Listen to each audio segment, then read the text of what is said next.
I recently came across an interesting concept that has connected a lot of dots for me in regards to how to play efficiently at certain skill levels.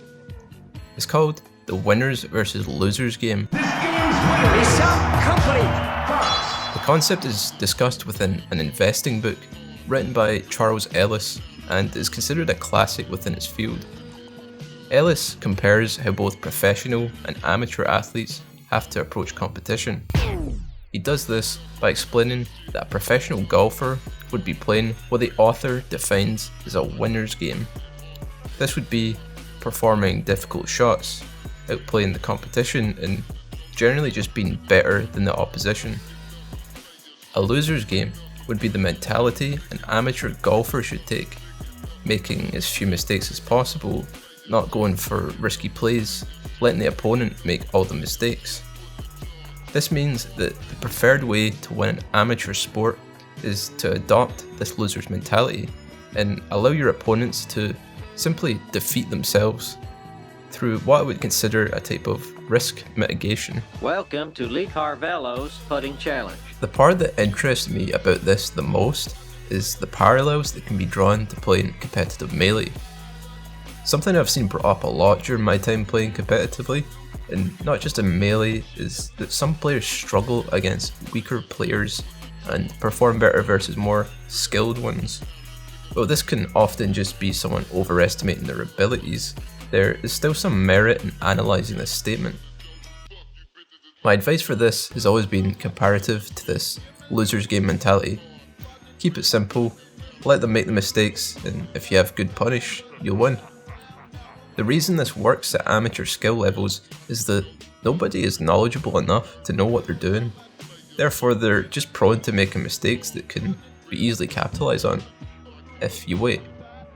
One of the best ways to do this in Melee is to utilise movement options and then whiff punishing the opponent. I actually made a video on whiff punishing if you would like to go more in depth.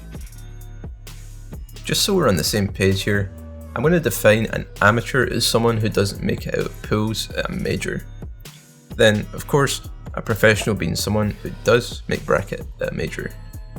It's hard to account for all degrees of skill levels, but I think this will make the most sense for now. Semantics aren't really important here, it's more so the general idea behind it. It's sort of like a knowledge check in a way. For example, if you're an amateur player versus a pro, and you aren't knowledgeable enough in how to approach, you'll probably get dash downs grabbed all day.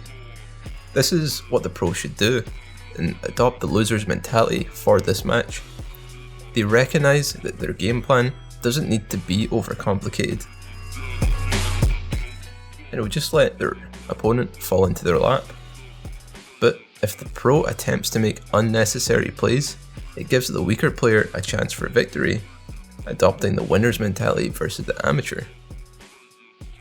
One of the more difficult things about using the loser's mentality is it may feel boring or cheap.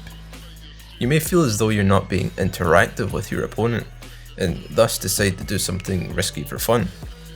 I don't really see this as a huge problem, especially if you're not trying to go pro or anything, but I think the general idea is that you should focus your gameplay more on mitigating risk and understanding who's the appropriate opponent to use this against.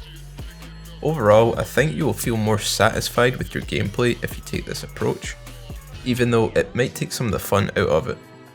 Of course, this is not all cut and dry. Not everyone plays the same, and some players are more proficient with certain concepts than others. All mistakes aren't just countered by whiff punishes either, though they are very common and effective. It's more about learning to identify the opponent's mistakes, as that in itself is a skill that amateur players should be looking to practice. I think a great example of this in action is when you compare playing in pools versus playing in a bracket, a regional or major. In pools, loser's game is very effective here, as the skill level will be more variable, but it depends on the type of pool you're playing. Is it round robin? In that case, it's pretty obvious based on seeding what type of opponent you will be facing. In something like a double elim pool, opponents get tougher the further you get into it. Thus, You might want to use loser's game early on until you meet the hard hitters, while you make use of winner's game. You could take the same approach to something like a top 64 bracket, but I think there's a lot of variables there you would need to identify for yourself. Like, how strong is the field for that particular tournament? Can you afford to use loser's game versus early opponents? Or are you forced to make plays and take the winner's game approach? You could probably adjust this mid-game if you're experienced enough. A lot of players use Game 1 in this sense to scout the way their opponent plays and make adjustments based on that info.